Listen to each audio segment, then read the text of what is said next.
it is time for my Week 11 NFL picks. Before we get into my picks, I do have some stay away games. Stay away from these games, from choosing them or predicting them. My first stay away game is going to be Bengals at the Steelers. Steelers minus 5.5, which is quite a large spread for minus 105. The Steelers are coming off a disappointing loss against the Chargers, and we do not get a repeat of the Icy Hot Bowl or that, I believe it was Thursday night football game between Aaron Rodgers and Joe Flacco. We will not get a repeat of that, unfortunately. This is one where maybe you can see choosing the Bengals plus 5.5. The last time they met, of course, the Bengals won. It was a great game, lots of scoring. However, there's too many variables in this. The Steelers coming off a loss. We saw how when the Steelers are prepared, when they are motivated, they do have a great defense. That is only when they're motivated and when they are prepared, though. Maybe since this is a Sunday game, it's going to be a little bit different this time between the Bengals and the Steelers. Steelers with a little bit more prep time. Who knows? But also another variable to add is on the Bengals side, Joe Burrow is going to be back. Now that should immediately elevate the Bengals a little bit. Who knows behind that O-line? But at the same time, we do not know the extent of the health of Joe Burrow. Is he going to be 100% for this game? We do not know. Too many variables on this, at least for me, to choose one side or the other. It can be the Bengals night. They can again upset the Steelers, but at the same time, the Steelers can run away with it if they do come motivated on the defensive side. All right, my next stay away game, Panthers at the Falcons. Falcons minus 3.5 for minus 110.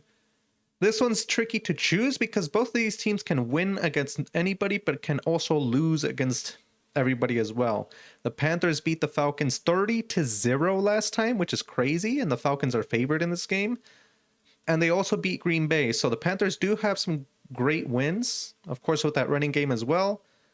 But the Falcons also have a great win against the Bills. So it's very, I don't know. This is very hard to gauge, especially the Falcons with Michael Penix. What version of him are we going to get? Is he going to potentially ball out this game?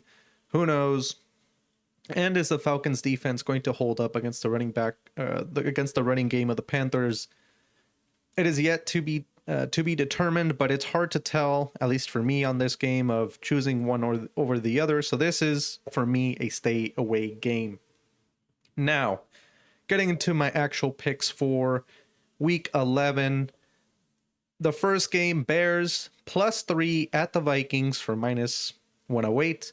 This is my third week in a row choosing a game that has the Vikings. So it's a little bit interesting, but I have been following the Vikings in these past few weeks a little bit closer. So I'm a little bit more attuned to the return of JJ and how the Vikings have looked defensively and offensively. And this is one where I just don't understand why the Bears are underdogs. They should, at the very least, it should be a 1.5 point spread. I don't know what the +3, where that is coming from, but for that field goal spread, I am easily taking the Bears here. Offensively, the Bears have been clicking a lot more recently. Running game, passing game. The Bears, they're able to run the ball. They're second in the league in rush yards per game. Can the Vikings stop the run? I know the Vikings have a great defensive line. We saw that against the Ravens. We saw that against the Lions. They're able to hold their own. But that's really the bright spot of the Vikings, is really that defensive line, and that's it. On the offensive side, JJ McCarthy, as the game goes on, and I talked a bit on this on my recap for Week 10, the Vikings and the Ravens. But as the game goes on, JJ seems like he deteriorates over time. After going off script, he kind of vision locks on his first read, and he doesn't go through his progressions. He seems very temperamental. We saw a little bit of body language as well during the game, him frustrated. And that is not good emotion to have, especially once you're building up those games. And then JJ doesn't have a lot of experience in the NFL. He lost a full year last year due to injury, a little bit of time this year as well due to injury as well.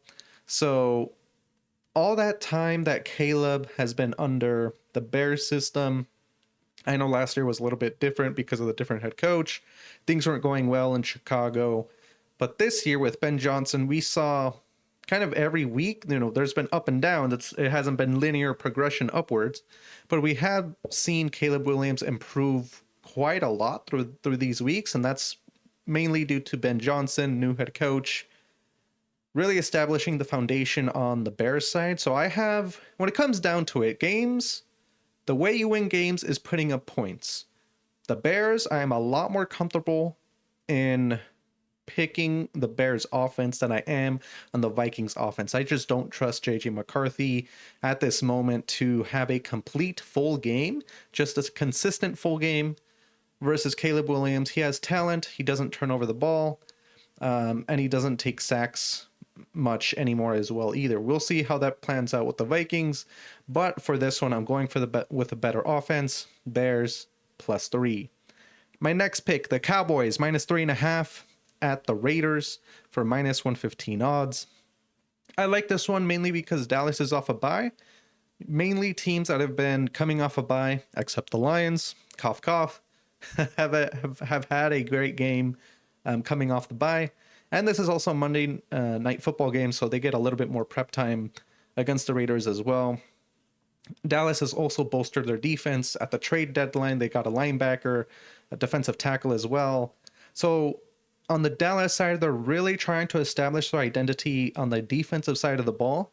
They're going to want to stop the run. That is the identity that Jerry Jones, the Cowboys organization, have been kind of conveying with these trades to the media, just outside the organization as well, that on the defensive side of the ball, they want to have an identity, and that identity is to stop the run.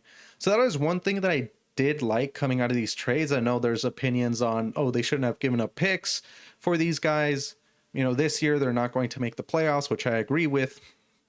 However, it comes a long way to at least build towards something on the team, and having something like a running defense or a defense that can stop the run is huge for morale on the team.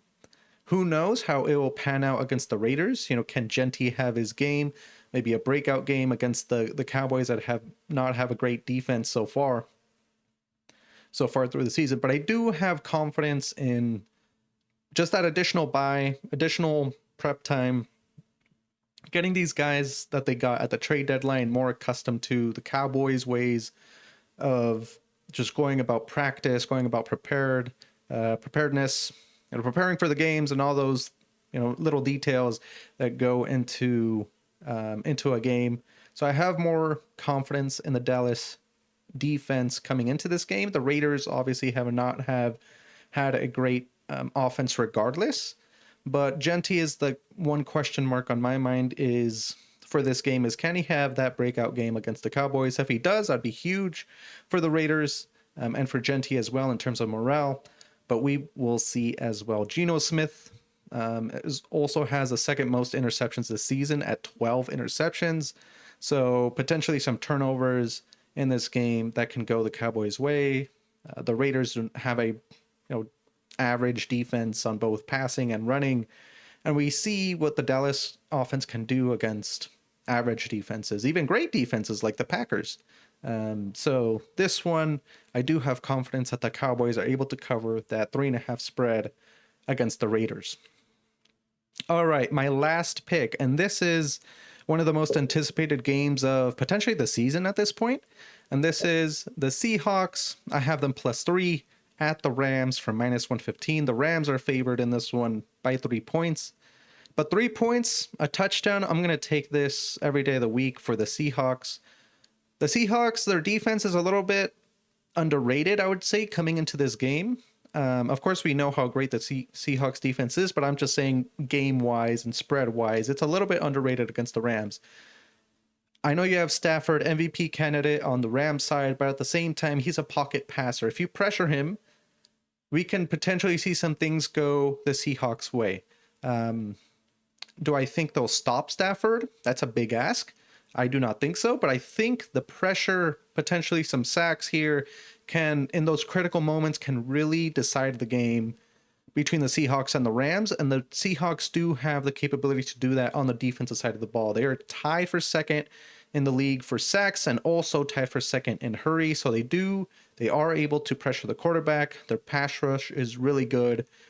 And the Seahawks do not allow the run as well. They're third in rush yards per game defensively. So they do hold the offenses that they go against really just limited to passing, which I know we're talking about Stafford here. But once you eliminate a layer on that offensive side of the ball in the run, it becomes a lot easier to deal with it defensively. You get more creative.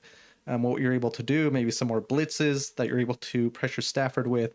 So there's a lot more creativity that the Seahawks could do in this game to really stop the momentum of the Rams, in my opinion. And no single player, just to kind of highlight how good they've been against the run, no single player this season so far against the Rams has had 100 plus rush yards in a game.